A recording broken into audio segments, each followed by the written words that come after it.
Bienvenido, primate curioso.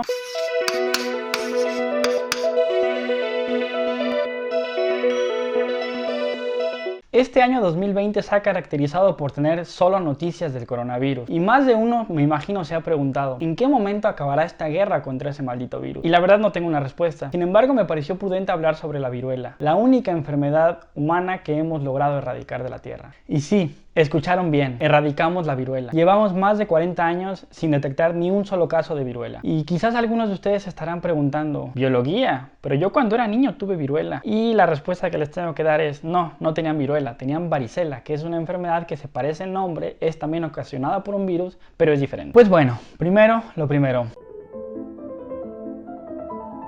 La viruela es una enfermedad ocasionada por un virus y sus síntomas son fatiga, dolor de cuerpo, mareos, vómitos y lo más característico son unas ronchas o pústulas que no son otra cosa que abultamientos que contienen pus, de ahí el nombre, pústula, que pueden desfigurar al paciente o incluso pueden dejarlo ciego. En casos complicados llegan incluso hasta la muerte o solían llegar porque ya está erradicada, pero... Bueno, es interesante hablar de una enfermedad en pasado. Se calcula que producto de esta enfermedad murieron entre 300 y 500 millones de personas. Y el registro más antiguo que se tiene de un individuo infectado con viruela es el faraón Ramsés V en Egipto, cuya momia al ser analizada se le encontraron los restos de estas pústulas en la piel, características de la viruela. Bueno, llegamos a la pregunta esencial. ¿Cómo fue que logramos erradicar la viruela? Y la respuesta es porque hubo una interacción espléndida entre científicos, médicos, individuos, políticos e incluso gobiernos. Vamos a ver cómo comenzó todo. Los primeros intentos para combatir esta enfermedad vinieron cuando la gente se percató que aquellas personas que se infectaban de viruela y sanaban, nunca más contraían la enfermedad. De allí que a una monja budista en el siglo X se le ocurriera tomar las pústulas secas de algunos pacientes de viruela, triturarlas y darlas de inhalar a personas sanas, algo así como unos pericazos de viruela. Para el siglo XV ya había técnicas muy similares reportadas en África, en otros sitios de Asia y en Europa. Y para el siglo XVIII incluso ya hay reportes de una técnica llamada buying the pug, que consistía en la compra-venta de estas pústulas secas. El problema con todo esto es que no había una estandarización de los protocolos. Es decir, había gente que le hacía de una forma, había gente que le hacía de otra forma, en algunos casos funcionaba, en algunos casos no. Por ejemplo, había gente que solo ponía las pústulas secas en su mano durante unos minutos, había gente que usaba la ropa de gente que había estado infectada de viruela, otras personas un poco más extremas, digamos, hacían incisiones en la piel e introducían estas pústulas secas. Es decir, no había un estándar, no había un protocolo como tal, y eso obviamente repercutía en que mucha gente terminaba infectada de la viruela o en otros casos no se inmunizaba correctamente.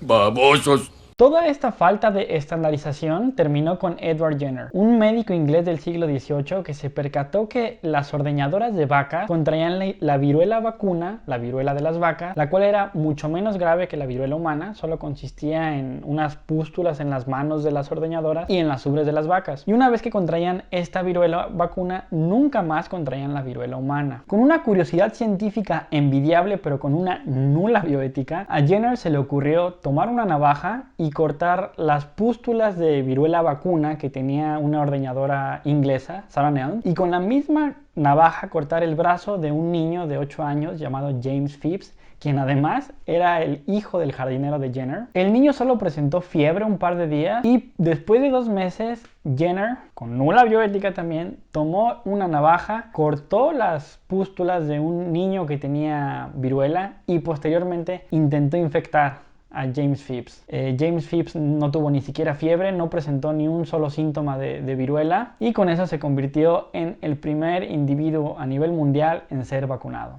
No, hombre, unos genios. Jenner vacunó de manera exitosa a decenas de niños y reportó sus hallazgos a la Royal Society en Inglaterra. Con esto se popularizó esta técnica y se aplicó en distintas partes del occidente de Europa. La maravilla del protocolo de Jenner radica en que en primer lugar estandarizó el proceso para llevar a cabo la inmunización y en segundo lugar utilizó el virus de la viruela vacuna, el cual era muchísimo menos grave que el virus de la viruela humana que se utilizaba para la variolización. Tal fue el éxito de la vacunación de Jenner que la emperatriz María Romanova de Rusia decidió llamar Vaksinov al primer niño vacunado en Rusia. Por otro lado, Napoleón Bonaparte, al tener prisioneros a algunos soldados ingleses, recibió una carta de Edward Jenner pidiendo que por favor los liberara, y él contestó: a Jenner no le podemos negar nada, y liberó a los soldados ingleses.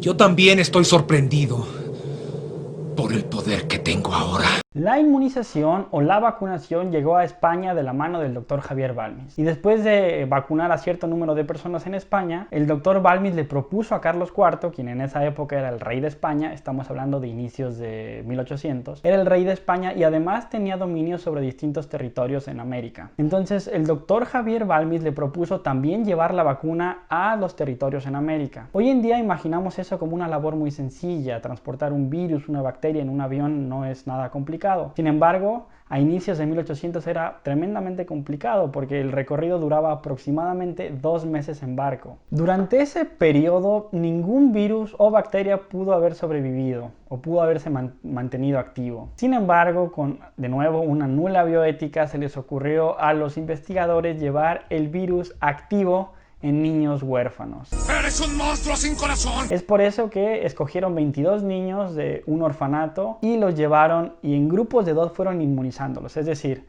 partiendo del puerto de La Coruña, inmunizaron a un niño con la viruela vacuna. Después de una semana, cuando todavía este grupo de niños o estos 2 niños estaban en fase infectiva, los cortaron del brazo e inocularon a los 2 niños posteriores, y así lo fueron haciendo cada semana hasta llegar a los territorios en América. Al llegar a las distintas islas del Caribe, vacunaron a múltiples personas, y al llegar a Venezuela se dividió la expedición. Esta expedición se bautizó como Expedición Balmis. Se dividió en 2 partes. La primera, que se fue a los territorios de Colombia, Perú, Bolivia, etcétera, que se conocía en esa época como la Nueva Granada, y la otra parte, junto con el doctor Javier Balmis, se fue por Centroamérica hasta llegar a México, lo que se conocía en esa época como la Nueva España. No solo vacunaron distintos niños y personas en los territorios americanos, sino que además les dieron una cartilla de vacunación, con lo cual también hubo registro de quién estaba vacunado y quién no estaba vacunado. Una vez que se llevó a cabo la vacunación en distintos territorios en América,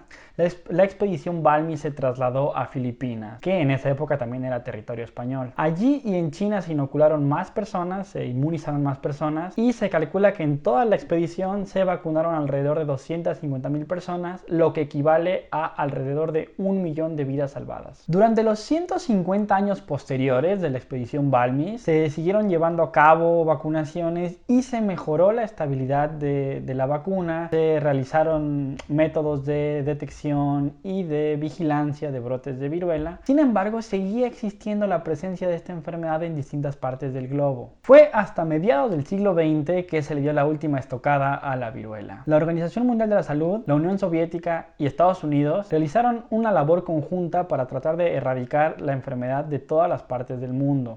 Puede parecer trivial, pero no lo es. Recordemos que a mediados de los 60 estamos hablando de la Guerra Fría, en donde es difícil imaginar que existiera un pacto entre la Unión Soviética y Estados Unidos. Sin embargo, se logró. Eso sí es de gángsters. De gángsters. Después de una ardua labor por parte de la Organización Mundial de la Salud, se logró erradicar a la viruela de la Tierra. El último caso se presentó en Bangladesh en 1977. Y así fue, primates curiosos, como se logró erradicar la viruela en la Tierra. Esto fue un pequeño resumen. Realmente hubo infinidad de personajes, infinidad de organizaciones, infinidad de individuos que laboraron de una u otra manera para llegar a este objetivo. Sin embargo, algo que vale la pena destacar es que hubo organizaciones, gobiernos, científicos, médicos y además individuos que colaboraron y se dejaron vacunar. Es decir, esto fue una labor conjunta. El 8 de mayo de 1980, la Organización Mundial de la Salud declaró oficialmente erradicada la viruela en la Tierra. En el documento, que por cierto les dejo aquí en la descripción, hay un párrafo que me parece esencial destacar, principalmente en estos tiempos en que estamos en medio de una pandemia. Perdón, pero se los voy a leer porque soy muy malo memorizando. Ha sido un logro sin precedentes para la historia de la salud pública que llama la atención a todas las naciones,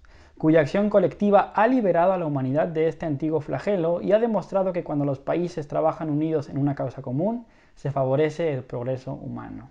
Es bellísimo. Si les ha gustado el video, compártanlo con tus amigos y familiares, denle clic al botón de suscribir y nos vemos en el próximo video, primates curiosos.